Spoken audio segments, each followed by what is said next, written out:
We will continue. We'll finish up Rule 4, I believe, today. It's quite an extensive rule. It's got a lot in it. We're finishing with the science of breath. Now he says this.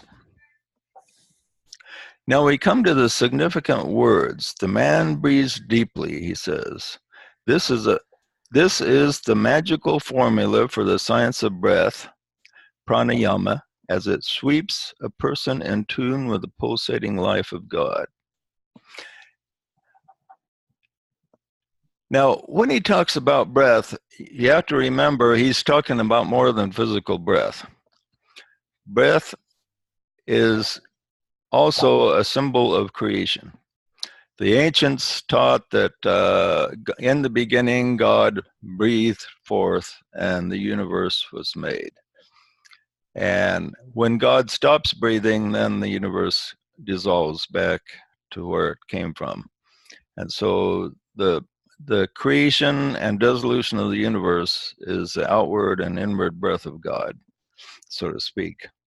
And so we all hope that God continues to breathe out for a while longer, right? So we can continue our existence here. But of course, this will go on for billions of years yet. The first part of the breath is what?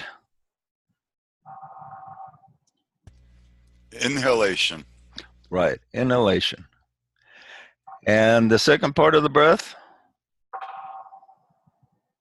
It's the quiet period, the holding the breath. Right, the retention. Meditation. Right. And the third part of the breath? It's the creation, breathing out. Right, exhalation, drives it forth. The man breathes deeply, concentrates his forces, and drives the thought form from him. That's a description of the science of breath. Now, in regular breathing, let's talk about regular breathing first. He says this is the least important part to understand, but it's still an aspect of the breath is regular breathing. In regular breathing, what's the average number of breaths per minute that people take? Got any idea?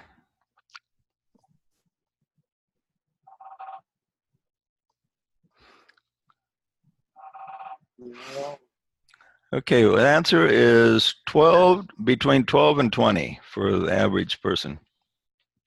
Now, back in the East, they have this saying among some of the gurus that you have only so many breaths allotted for each life.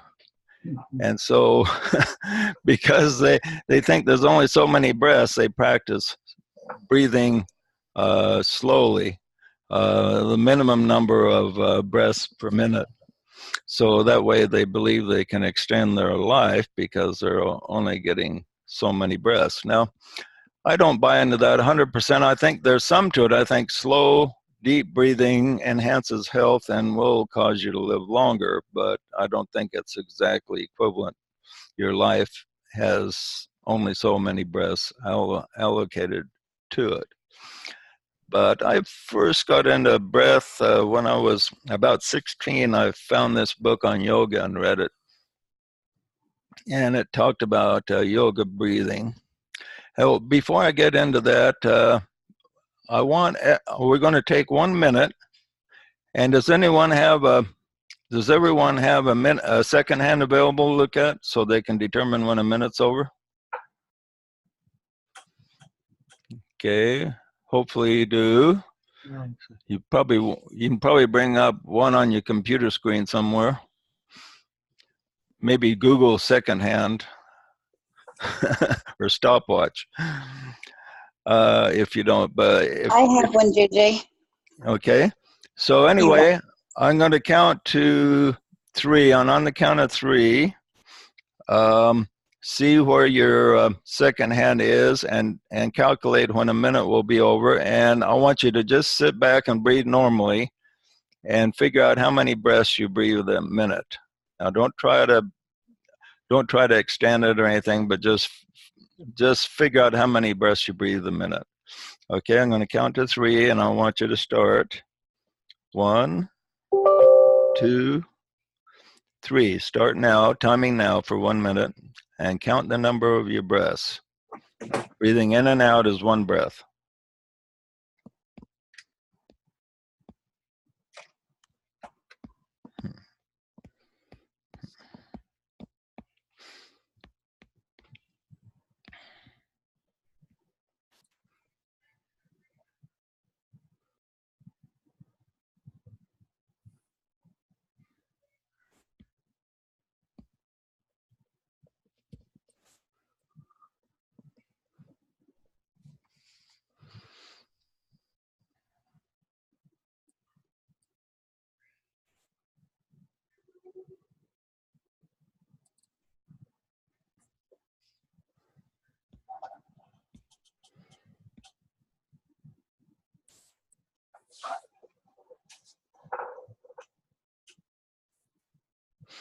Okay, 1 minute's over. Okay, let's have a couple of you volunteer how many breaths you took. 18. 18?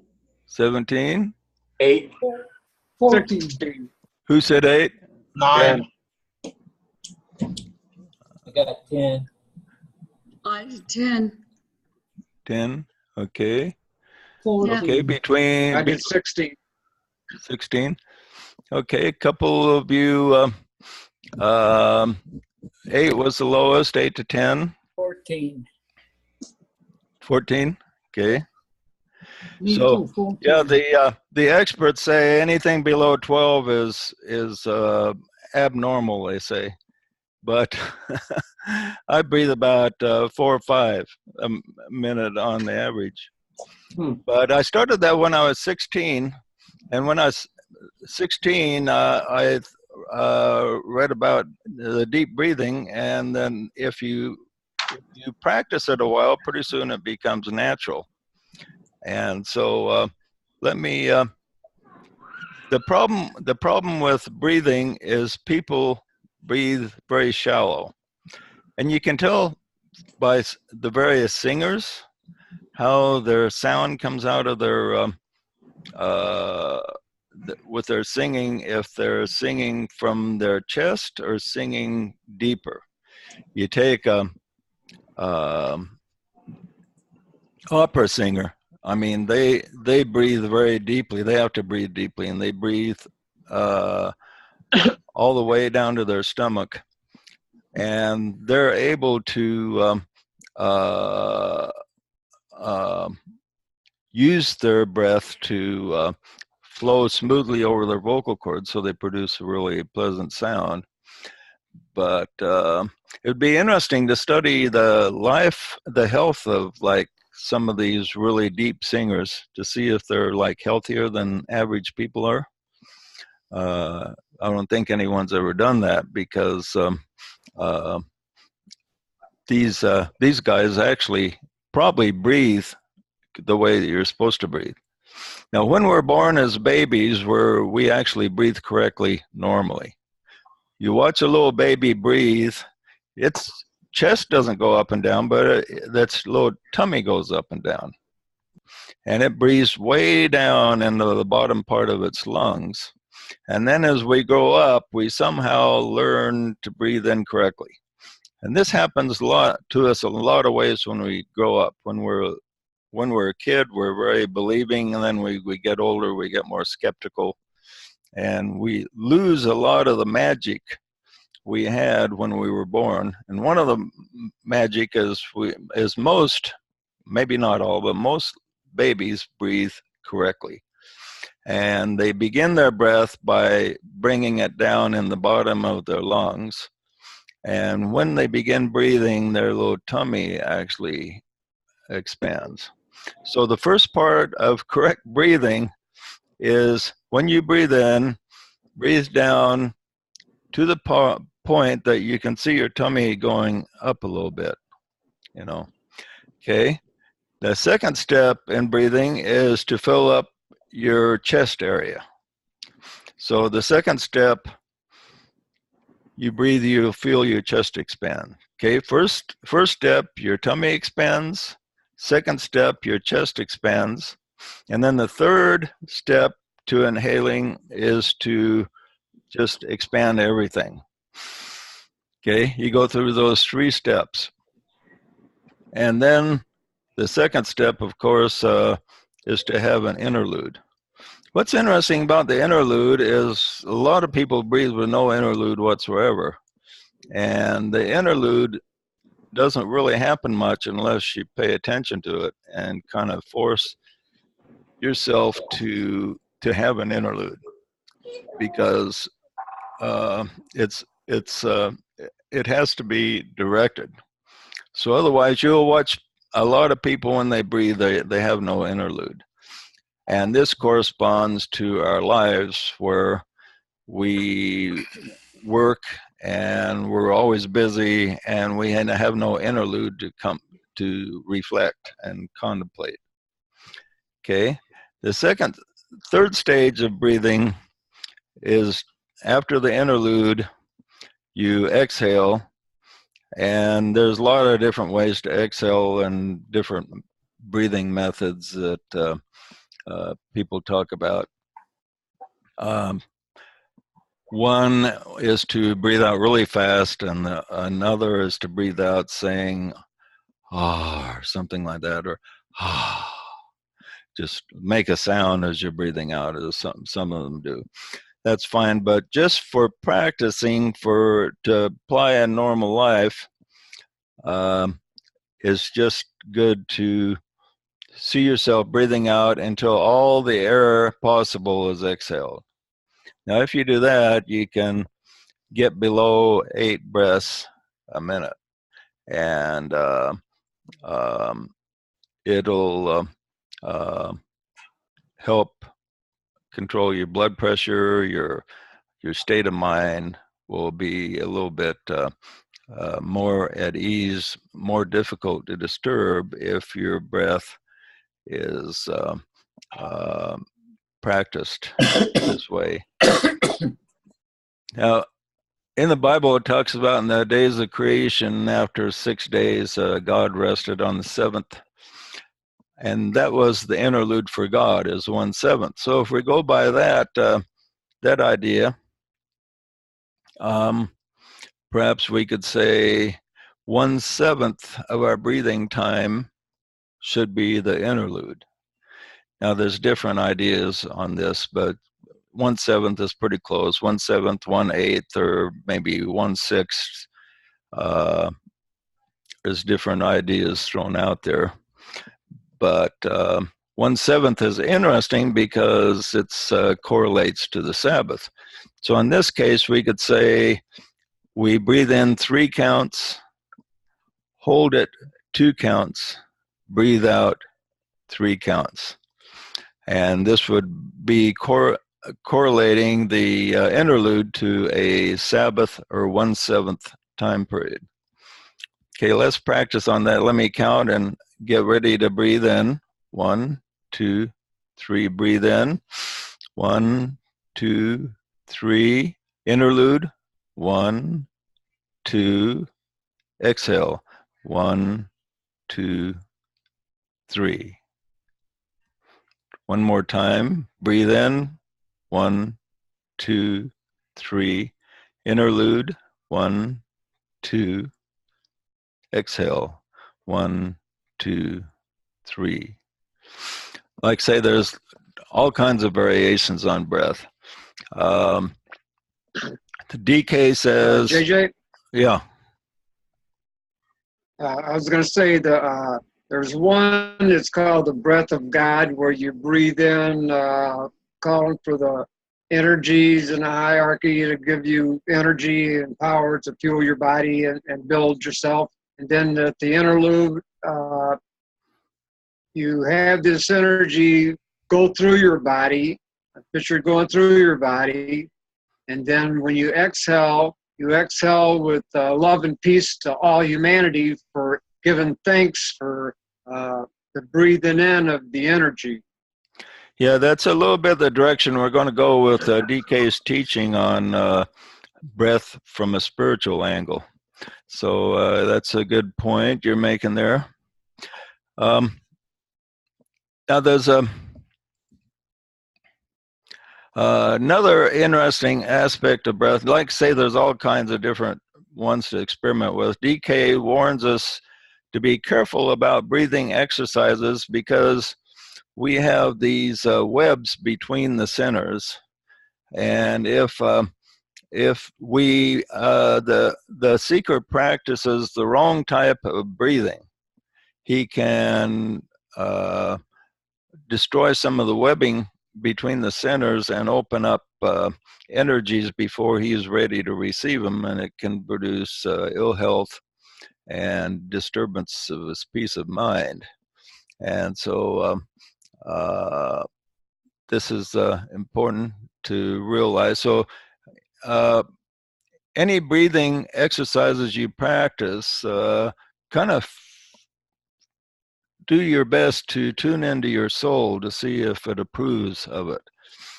Unless you happen to come across an expert in breathing, somebody that's quite focused and learned on it to give you advice, that knows what he's doing.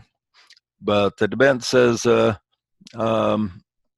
some of these, and I think a lot of them is with this fast breathing. One that's been criticized a lot is rebirthing. Does anyone know what rebirthing is? Rebirthing through breathing. Anyone heard of that?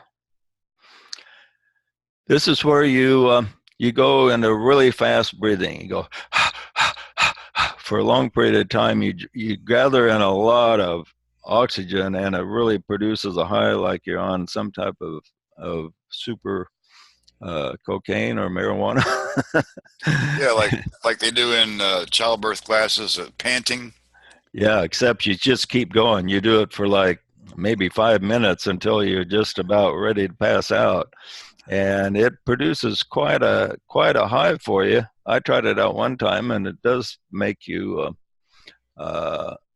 quite high. And I think that is, if anything, it burn out the webbing. That could have potential to do it, but it would probably bring in some extra energies from various centers, but you may not be ready for them. So if you get cramps, that's a good way to get rid of cramps. Yeah. Really? I've never heard that before. Yeah, Next cramps, time I get a cramp, I'll just breathe hard then, huh? Cramps basically are because that particular spot is not getting enough oxygen to it. And when you hyperventilate by panting, you get lots of oxygen, and it's really a cramp. You can feel it just go away when you hyperventilate. I sometimes get one in the morning just before I get up. Forces me to get up 5 minutes earlier. But yeah, I'll try that next time I get a cramp. That sounds interesting. So anyway, there's one thing that I know about breathing myself is slow breathing, where you breathe deeply. That's a type of breathing that's pretty harmless. I mean, you're just taking in air as normal, but when you begin taking in air kind of abnormal way, then you should be under a tutelage of some type of expert, according to the DK's advice here. But just breathing deeply is really good for your health. The deeper you breathe, the more you can oxygenate your entire body. And now, like say, the interlude is something that you have to really focus on to make happen, and so you might have to focus on that a while to make it natural. Now, the esoteric idea of breathing is this: we draw life, it's in connection to the soul. Figure when you inhale, you're drawing in life and intelligence from the soul. And you feel yourself going back to the source as much as you can. And then you breathe in, and you feel the energy of the soul vitalizing all of your centers of your body. Next, he concentrates his forces. And he says this about that. It is a holding of all the forces of the life steadily in the place of silence. And when this can be done with ease and with forgetfulness of process through familiarity and experience, the man can see and hear and know in the realm other than the phenomenal world. In the higher sense, this is the stage of contemplation, the lull between two activities. So he says this, during this interlude, you concentrate your forces up in the head, and this produces a point of contact. This, he says, is a key here. He doesn't tell us what the key, but he says it's a hint as to making higher contact.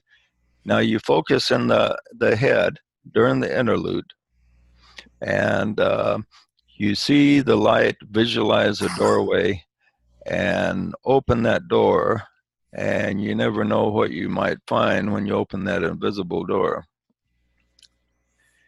And then, during this time, we gather in the ideas, the concepts, and what we want to create. And then in the exhalation, we drive the thought form from us. So when we inhale, we go up as far as we can the ladder of spirit, to the soul, to the monad, to pure spirit, to God, to the source, far up the channel as you can visualize yourself going. And then pulling forth down some intelligence, something that you want to create and something that you want to manifest. Grab a hold of a piece of the purpose of God, so to speak. Grab a hold of the part of the plan that you're supposed to manifest. And then during the interlude, contemplate on how to bring forth the power necessary to make that happen. And then during the exhalation, we drive the thought form from him. He says this, in the life of the disciple, through meditation and discipline, he learns to reach high moments of interlude where he concentrates his forces on the plane of soul life. And then again, by an act of his will, he breathes forth his spiritual purposes, plans, and life into the world of experience. That aspect of the plan which he has appreciated in contemplation, and that part of the general purpose of the hierarchy in which his soul feels called upon to cooperate, is breathed forth simultaneously. And this vitalizes all the centers. Okay, let's practice doing this. Okay, everyone, just put yourself in a state of relaxation. Breathe slowly. But we're not going to concentrate on the physical breath. We're going to concentrate on the spiritual breath. Just breathe slowly and naturally. Visualize yourself breathing in spiritually by connecting yourself to your higher self and as far up the line toward God or our source that our higher self can reach. Visualize yourself going up there like climbing a ladder.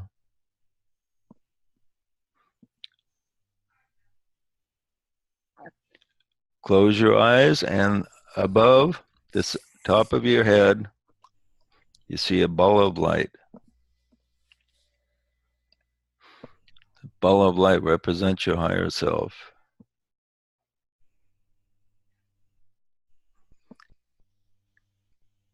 He is trying to contact you just as you try to contact it.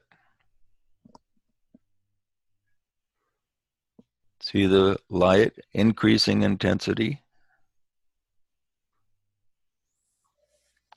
giving you revelation, intelligence. Now think of something you want to do more than anything else in life. Think of something. What do you want to do? What do you want to accomplish?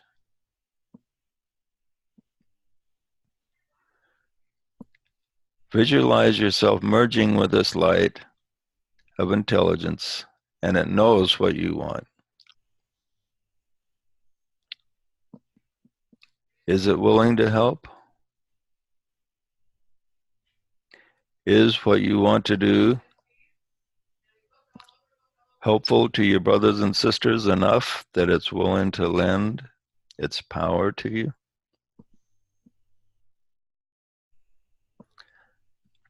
Visualize this. You're merging with this ball of light. You are light. See yourself not as a body, but as light. You are also a ball of light, merging with this higher light. You're merging, you're one, and it's willing to help you in your desire for selfless service.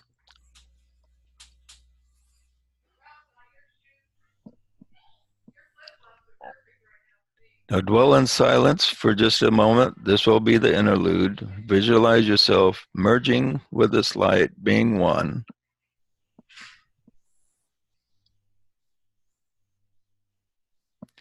Sound the Om to dissipate anything that would get in the way of this. Om.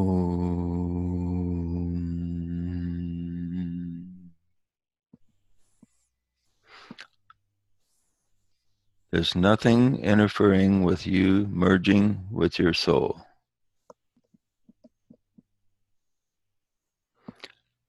We'll have just a few seconds of complete silence where you merge with your higher self.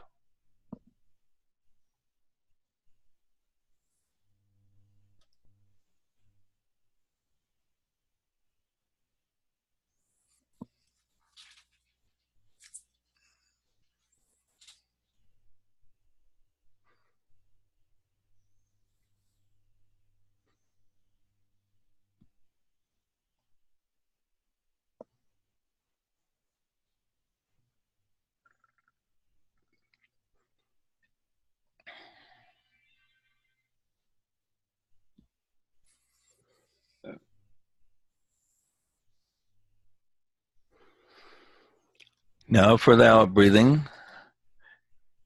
Out breathing, visualize what you want to do. See yourself doing it. See yourself being successful with what you want to accomplish. This is out breathing. You create the thought form. See it happening. And the thought form passes through your higher self, the first ball of light, and you, the second ball of light. And it is materializing on the physical plane. You see it materializing. You see it happening. We drive the thought form from us.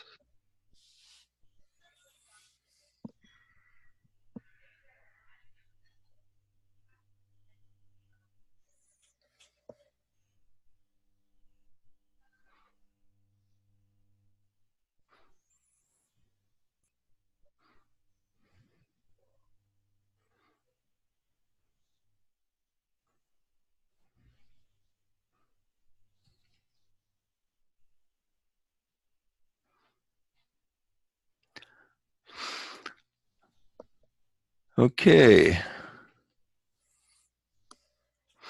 How'd that feel, Asaf?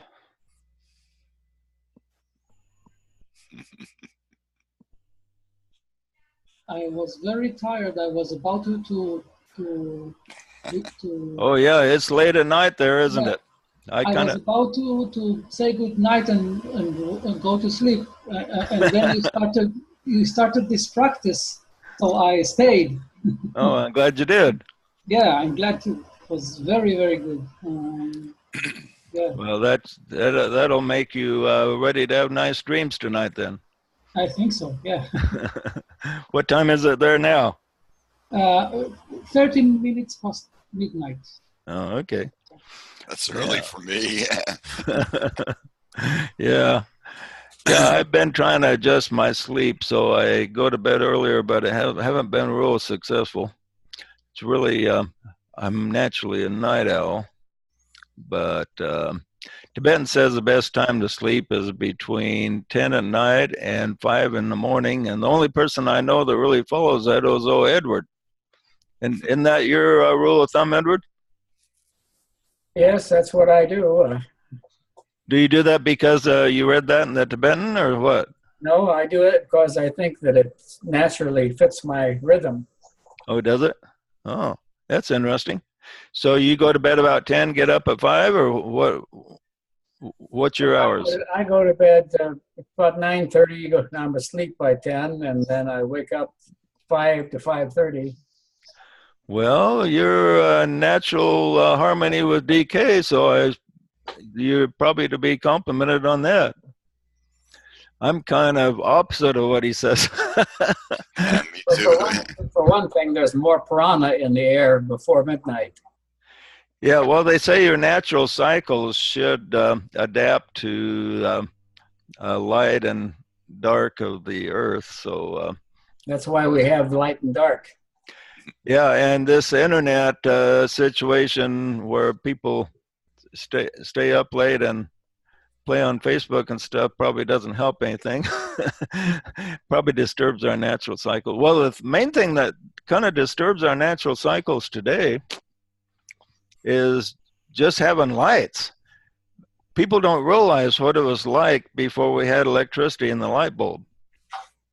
I was reading a book on the Middle Ages, and they say in the Middle Ages in England, people would, they didn't have any light when it got dark, and especially in England, where you're fairly far up north in the wintertime,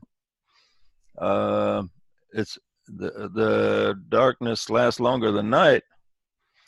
And so what happens is, what these people did, they went to sleep when it got dark because there's nothing else to do, but then they'd often wake up in the middle of the night because they couldn't sleep like 12 or 14 hours. So they'd wake up in the middle of the night with nothing to do, and they'd look out the window to see if any neighbors had a candle burning. And if some neighbor had a candle burning in the window, then that meant they were up and ready for conversation. So they would go out, knock on the door, and say, "Hey, you want to talk?" And so a lot of people would spend about 2 or 3 hours of nighttime by candlelight talking to the neighbors, telling jokes and stories, and then going back and sleeping a couple more hours till the sun came up. And so I thought that was kind of interesting how different living back then would have been compared to us. So when I guess that's where the saying come, "I'll leave the light on for you." But so in this age, when they invented the light bulb, we just changed our rhythms completely. So we don't have to go to bed when it gets dark anymore, or we don't have to stretch out our sleeping hours or wake up in the middle of the night. And so it's interesting how times have changed, but we often don't think about that. Another interesting, funny thing I read in history was, I was kind of curious about what they did for toilet paper in the old days. When I was a kid, we sometimes had to resort to using Sears magazine pages when we ran out of toilet paper. There's catalog in the outhouse. Yeah, when I was a kid, toilet paper was kind of a premium when you lived in the country. But I read this about Roman times, was that the rich people had a sponge that they used, that they kept in their a pocket in their robe. And so that's what they use for toilet paper. And I thought, well, if a rich guy uses a sponge, what in the world do the poor people do? So, I thought, so just looking back on how they lived in the old days, even the rich people, we have it pretty easy today. We probably don't appreciate how easy we have it. But anyway, getting back to the subject here. I have an illustration sort of to help explain the interlude between breaths. Yeah. It's kind of like when you're on a swing and you're swinging back and forth. That's like breathing in and breathing out. But when you get to the very top, highest point of the swing, you're not going up and you're not going down for a very brief millisecond or whatever. You're just not affected by gravity at all. You're free falling kind of thing. And Yeah. it's during that, if you're not being affected by gravity, you are in a different realm. You are now in eternal realm for that brief nanosecond. And it's like being held in God's hands or something. You are in better connection with the eternal realms when you are in that interlude.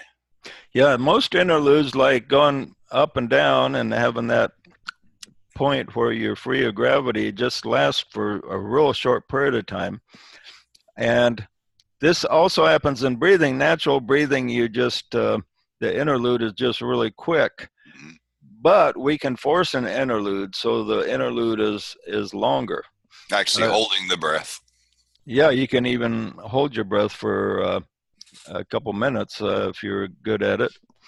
But yeah, a natural interlude is like, say, there's a number of counts. One is counting to 8, and then an interlude of 4, and then another one of 8, and say 8, 4, and then maybe just 2. Just breathe it out really fast. You might want to just experiment with different interludes and different breath techniques. You can also Google yoga breathing, and you can come across all kinds of things that'll tell you. I do it like give you ideas. 10 and 3 typically, but it's not like 10 seconds. It's a count of 10, which is a little bit faster. Yeah, and then how now 10 for the inhale and the exhale. Both are those. So 10. Yeah, and okay, the that's interlude, the hold the breath interlude. is 3, and that's kind of hard to do. 3 seconds when on a 10-second in breath, hold it for 3 is like, because after taking that long for an in breath, your body just wants to like let it back out again. Yeah, even though I practiced this deep breathing since I was 16 years old, I still have to kind of force the interlude because it's still, you still don't, it's really difficult to make it happen naturally. Sometimes it's kind of natural, but especially I notice, and there's this another interesting thing about breath is breath will vary depending upon your feelings. If you're really thinking reflectively, you will have a natural interlude occur. Next time you're kind of thinking over ideas, check your breath, and you'll find you may maybe have a natural interlude while you're really contemplating, trying to get the idea to manifest. Now, if you're worrying or fearful, you'll find you're going to breathe a lot faster and shallower. If you're very confident, you'll breathe deeper. So your breath will vary throughout the day depending on your feelings to a great degree. Now, if on the other hand you're suffering with hypertension or worry, you can actually neutralize a lot of that by breathing as if deep breathing. By deep breathing, it tells your body that you're confident. And so a lot of your concerns will be minimized if you breathe correctly. So the next time you find yourself in a situation where you're really worrying about something, check your breathing and try to breathe deeper, slower, more calmly, and this will send a message to your emotional self that, hey, everything's cool, don't worry about it. Yeah, I just recently, to help with his anxiety, I recently told Sir Eric about deep breathing, and I think I mentioned also it's like don't get carried away. You know, three or four times a day is fine. You know, Yeah. don't get hooked on it. Right. Right. So yeah, like say with breathing, experiment, especially the physical breath. So make sure it feels comfortable to your body. Don't do anything where breathing exercises are really forced. Outside of the only force you'd want to apply at all is just to breathe deeply and exhale completely. And By the way, you said Eric could attend these meetings last Sunday, and I see he's in the chat window. So, hi, oh, Eric. is he? Well, hi, Eric. Good to see you. We don't have visual on him though. No, he's muted microphone and no camera even showing. So, Oh, okay. I see him on there. Well, Eric, welcome, and hope we don't scare you off here.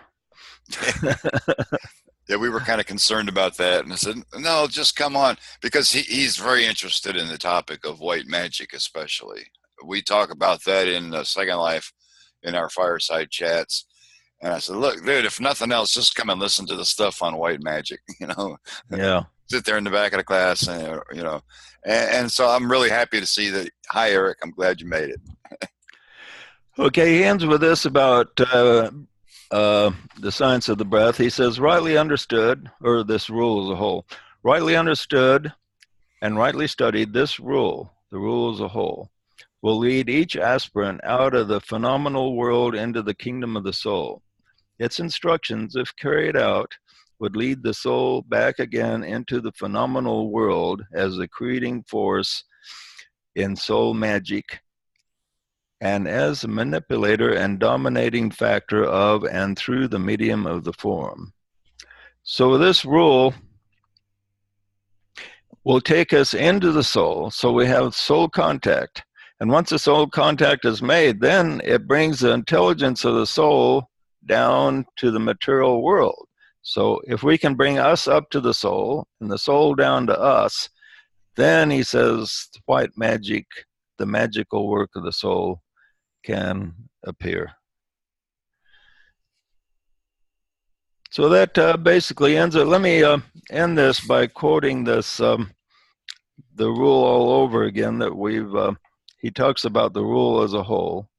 Sound, light, vibration, and form blend and merge, and thus the work is one. So sound is the beginning of creation. Then you have light or enlightenment. And then you have vibration, which is activity. And then you have form, which is the result of these three things will materialize some type of form upon the earth. They all blend and merge, and thus the work is one. So eventually you have the soul and the personality blending and merge. So the person, the dedicated disciple, will be as if the higher self is materialized right here on the earth. Okay, it proceedeth under the law and naught can hinder now the work from going forward. Okay, so once the soul and the personality are merged to a significant degree, nothing can hinder the magical work of the soul from going forward. The man breathes deeply, he concentrates his forces and drives the thought form from him. This works when the person has a degree of soul contact. He breathes deeply, he gets divine ideas, he contemplates how to manifest those divine ideas, and he drives the thought form from him. And eventually, there's some type of materialization of those thoughts on the earth. How workable those ideas materialize depending on how accurate his interpretation of the higher thoughts are. And like DK says, you know, there's imperfection involved. The disciples, even the famous disciples in history, made a lot of mistakes, but they also did a lot of good. They weren't perfect, but they went and moved humanity a step forward, and that's all we can do. Overall, humanity takes 2 steps forward and 1 step back. So, so eventually we make it. It might even be a different number. It might be 5 steps forward and 4 back or something. But we do go forward where there is a dominating good. There's a spiritual dominating good that has to eventually materialize. Sometimes discouraging things happen, but eventually the dominating good prevails. Okay. We'll just, we're right near the end. Any comments or questions before we end it out? Well, we're going to just energize everybody with a song of eternal life. And we'll visualize all of us here in a circle with energy going through each one of us. Visualize white energy, white light going through each one of us, going around the circle like an electrical charge in slow motion, going around the circle from left to right.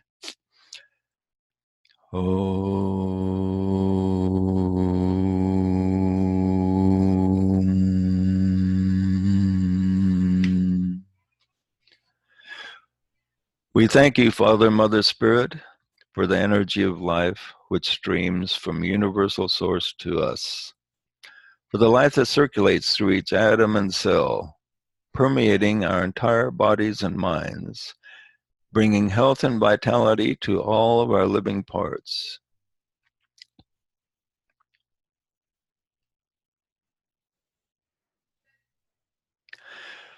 We bask in this life. We feel the life. We are the life which knows not corruption, the life which makes all things new, the life which always is.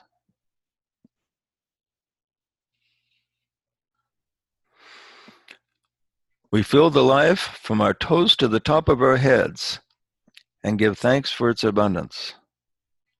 We praise and love our bodies and all of their parts for receiving this life and spirit and source. We praise body, mind, soul, and spirit for receiving without ceasing.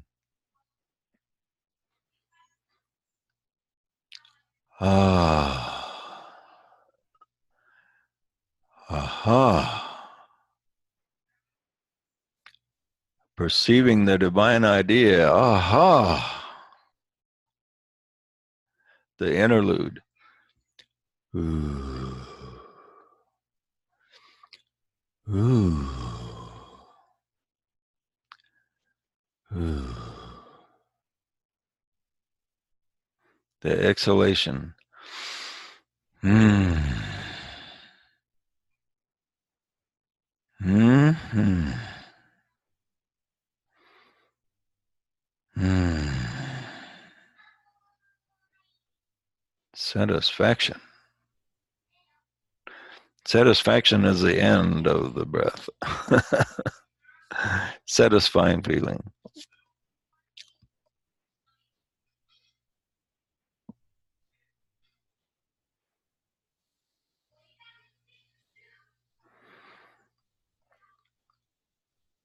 Okay, my friends, really good to have you. Any closing comments or questions or anything before we take off?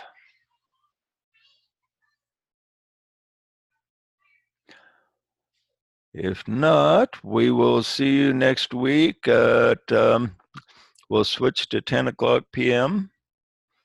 at next Sunday, if all being well. I'll be posting event on the, for the group. Thanks a lot. I appreciate your support. Thanks, JJ. Yeah, thanks. Thank you. Good night. Night. Bye, everyone. Thanks, JJ. Thank you. Thank you, JJ. Love and light to all you people. Thank you all. Blessings and goodwill. Thank everybody for being one with us today. Yeah. Over and out.